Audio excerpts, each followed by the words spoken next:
Hi, my name is John Evers and I am the principal of George L. Myers Elementary. A little background information on Myers Elementary. Myers is located in Portage, Indiana. Portage is located along the shores of Lake Michigan in northwest Indiana. Myers is one of 8 elementary schools here in the Portage Township Schools Corporation. Myers is comprised of 17 classrooms and approximately 340 students in grades K through 5. Myers is a family where students' safety and well-being is our number one priority.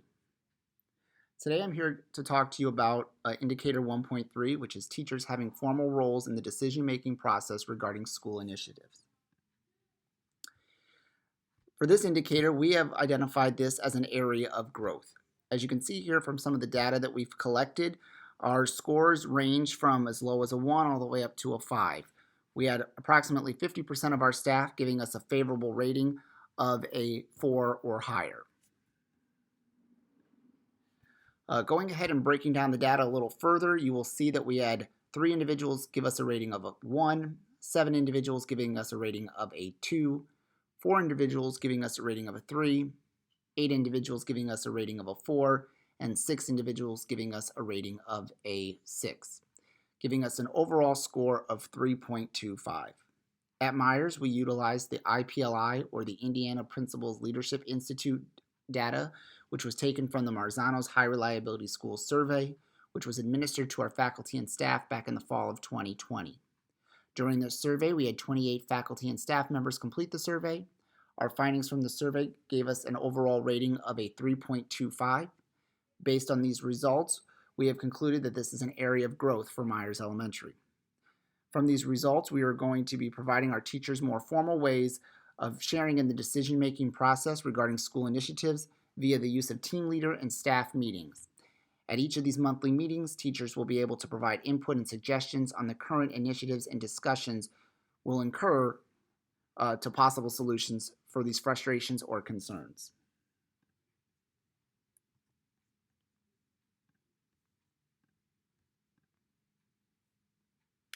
For our indicator 1.3, we also have a number of lagging indicators to support the findings.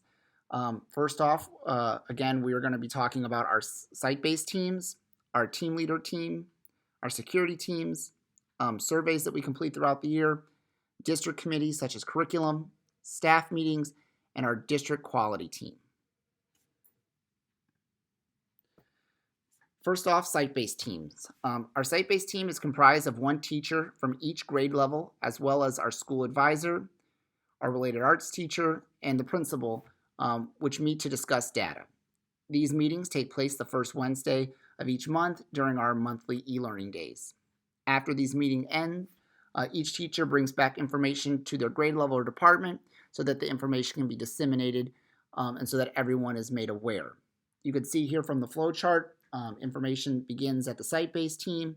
It breaks up either to grade level or department, and then from there it gets disseminated to teachers and assistants, as well as other related arts teachers and support staff. Team leader meetings. Team leader meetings are the first Monday of each month. This team consists of 1 teacher per grade level, as well as a related arts teacher, to discuss the important happenings around the school, which are then brought back to the grade level teams. Staff members are able to give comments or address concerns with their team leaders so that they can be discussed at these meetings. Some sample team leader notes that we've taken over this past school year.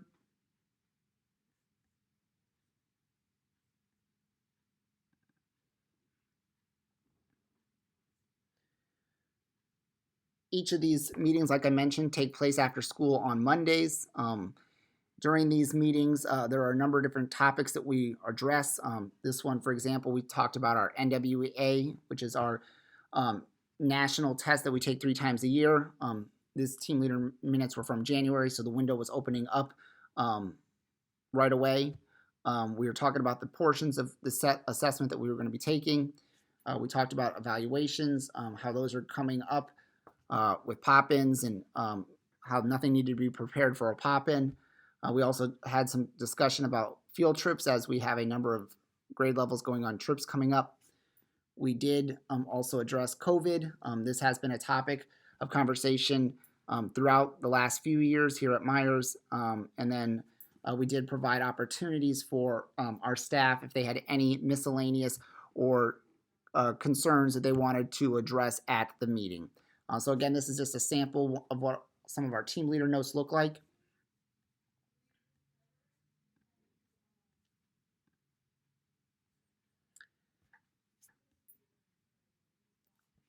We also talked about in 1.3 Task B our safety and security. Our security team meets quarterly. These teams consist of the principal, our secretary, instructional assistants, our media clerk, and our health assistant, as well as one teacher to discuss the district initiatives as well as specific building needs pertaining to the security and safety of our building. Here is a sample of one of our staff meeting notes from our safety meeting. Like I mentioned, this is comprised of various individuals that have key roles in the safety and security of our building. You will notice here, like I mentioned, that our secretary is included in these meetings as the first individual that has communications with our guest. We found it very important to have this individual part of these meetings as well. We discussed about the importance of badges and keys, how these need to be on all of our staff at all time, not only for identification purposes, but also due to the fact that our doors are being shut and locked at all times, allowing access to these locations. We discussed, again, drills, how fire drills are taking place, and that it's important whenever we do have our fire drills that our teachers are bringing with them the red and green cards. These are cards to let us know whether or not your class is green, which means everyone's been accounted for, or red, meaning you either have too many or are missing students. We also discussed how these drills will not be announced, that they could occur at any time, and that we need to be prepared at any given moment for a drill that might occur. We also talked about the importance of, the safety of our building with hanging items, making sure that we're using ladders so that no one gets hurt. And then, of course, we always leave room at the end for different items that are brought by the team. Surveys. Here at Myers, as well as all of Portage Township Schools, we utilize the panorama surveys. These are used by our staff as well as our students and families to gauge the perceived effectiveness of several different aspects of our building. This information is then discussed as a staff to help improve the overall functioning of the school. Here is a copy of our most recent teacher survey, which was conducted through the Panorama platform. You will see right away it gives us an overall feedback from our school. It gives us an idea of how our school rates. So for example, feedback and coaching, our staff rated us at 54%. This has increased from the previous year. It has gone up 9%. And then it also gives us kind of a snapshot as how we compare versus the corporation as a whole. So here for feedback and coaching, we're approximately 14% higher than the district average. And within each of those different domains, for example, feedback and coaching, it breaks it down more specifically to how each of the questions that were associated with that, how they were answered. So you could see, even though overall we went up 9%, this one question on how often do you receive feedback on your teaching, this did decrease from the previous year of 10%. So this gives us a good idea of where we can provide additional feedback to our teachers so that we can hopefully next year see an increase in these percentages. So it's a great snapshot of how the staff, teachers, and families are feeling so that we can go ahead and make adjustments to always try to improve from the previous year. District committees. The district committee curriculum team is a committee that involves all 8 elementary buildings. This consists of one teacher per grade level at each of the buildings. These teams meet then also on that first Wednesday of the month during our e-learning day. These are professional development days, so we do have a lot of important meetings that take place during these e-learning days. I myself am in charge of the 5th grade curriculum team, so myself and one 5th grade teacher from each of the 8 buildings meets and discusses various curriculum needs. This year we spent a lot of time looking at our new math series and looking at the assessments to determine the appropriateness and whether or not we wanted to edit or add additional questions to those assessments.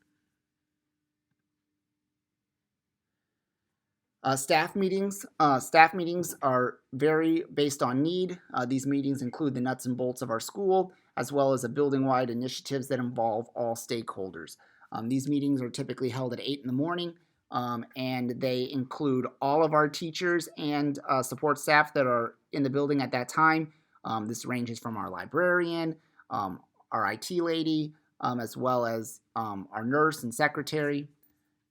An example of one of those agendas from that meeting included here. We talked about how we now have a behavior specialist that has joined our team.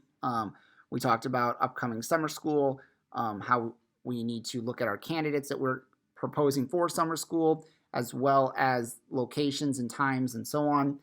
We talked about our extended evaluations, our second one, how we're looking at our reading and our math series. We also talked again about some supply orders, how those need to be put in, and various other components that again were information that needed to go out to the entire staff. DQST, or the District Quality Schools Team, this is comprised of 2 teachers and 1 administrator from each building, K to 12. This meeting is held bi-monthly to discuss the agreed upon initiatives across the corporation. The items then are brought back to the school and to the staff. You can see here from this flow chart, the meeting is led by our superintendent. From there, information and discussion is had at these meetings between the directors as well as the DQST members. From there, that information is then filtered down to our building principals and assistant principals, as well as building site-based teams and teachers. What is kind of nice about these meetings is that information is not only flows down, but it also moves back.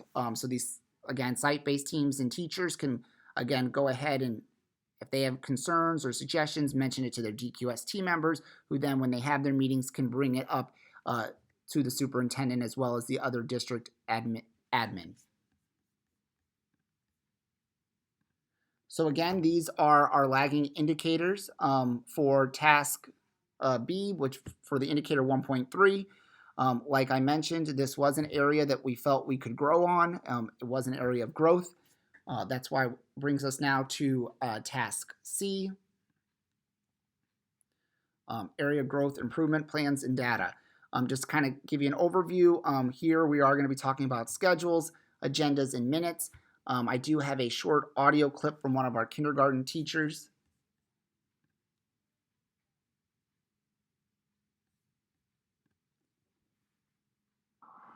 Hello, my name is Alyssa Tampier, and I'm a kindergarten teacher at Myers. I was placed on a team to work on leading indicator 1.3. Teachers have formal roles in the decision-making process regarding school initiatives. This was an area of growth. We scored a 3.36 out of 5. Today I'm going to talk about how we are going to improve on this indicator. We will start having a meeting calendar made every month and placed in teachers' mailboxes, in an email, and in the staff lounge, so everyone is aware of upcoming meetings. We will also have an agenda made prior that will be sent to all staff members. So if a staff member has any discussions or concerns, they can discuss that with their team members before we start the meeting. And the last thing we're going to do is have one person designated to take minutes at each meeting, and those will be placed in the staff Google Drive.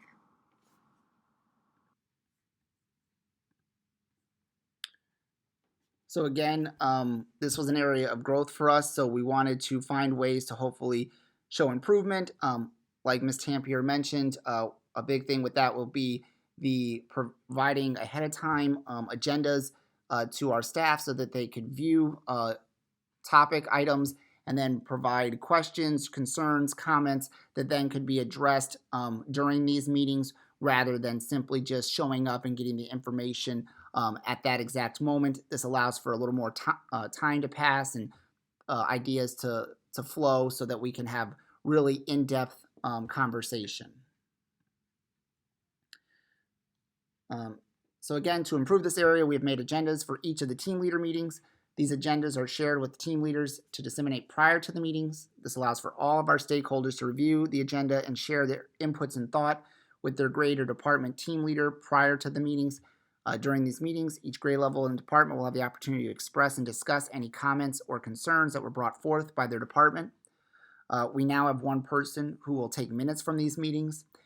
These minutes will then be shared to the entire staff, not just the individuals in the meeting itself. We felt that this was really important that everyone, all of our stakeholders, from our custodians, our assistants, our librarians, to our secretaries, as well as, of course, our teachers, are all getting the same information. We will provide that information by putting this information in a folder that is shared with everyone. Also, it's great because they're in that one location. If need be, they can reference these at a later date.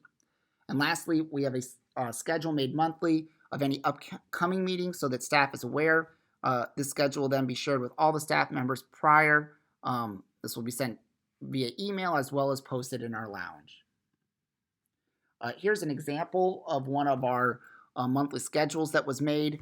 Again, you could see here on Tuesday, those are our RTI dates. It clearly states which grade level will be meeting. So that first Tuesday of the month was kindergarten. Next week was 5th grade, 4th grade, and so on. It also talks about when we have our site-based team meetings, which again are the first Wednesday of the month. So those are located there. It does remind people about our PLC meetings. These are always Thursdays. It does list team leaders, which again is always the first Monday of the month after school. And then, of course, our staff meeting that took place in March on the 11th.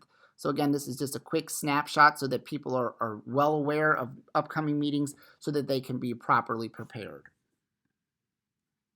From our team leader meetings, like we mentioned, we want to have someone take notes and provide these minutes to all of our staff. You could see here in the red, these are some of the questions that were asked from our various grade levels.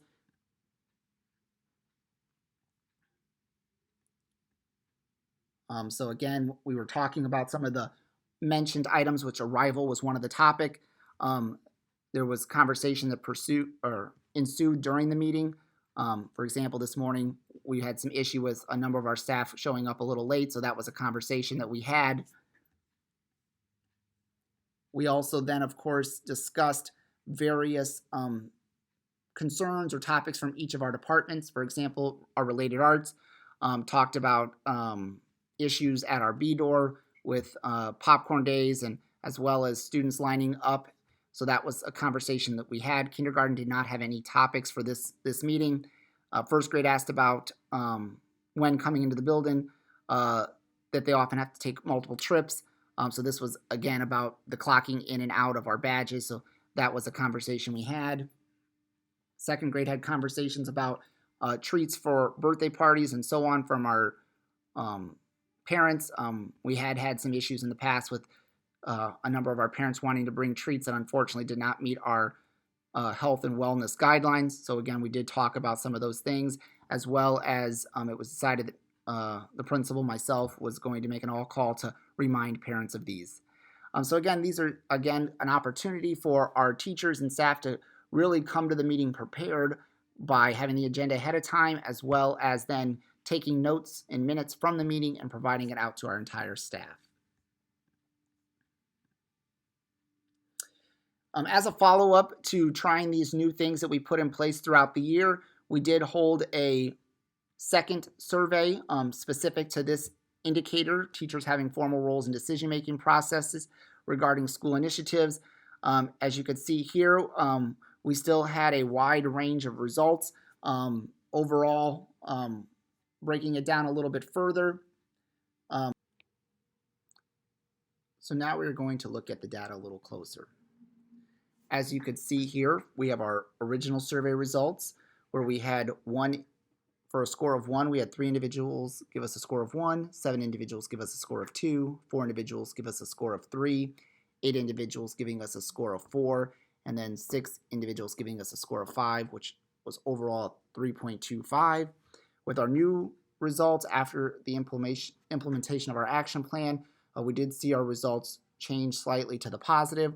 Now we only had one individual give us a 1. We did have 8 individuals give us a score of a 2, 4 individuals giving us a score of 3, 11 individuals giving us a score of 4, and 4 individuals giving us a score of 5. This again now in turn gave us an overall score of a 3.4.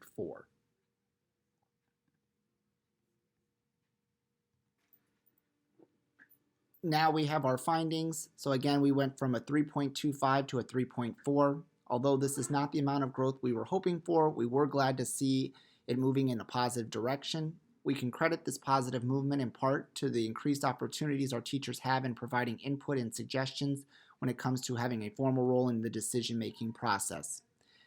Again, next steps, we will continue to solicit the feedback from teachers and all stakeholders in order to best find ways to let their voices be heard and their ideas be shared. Thank you. Have a good day.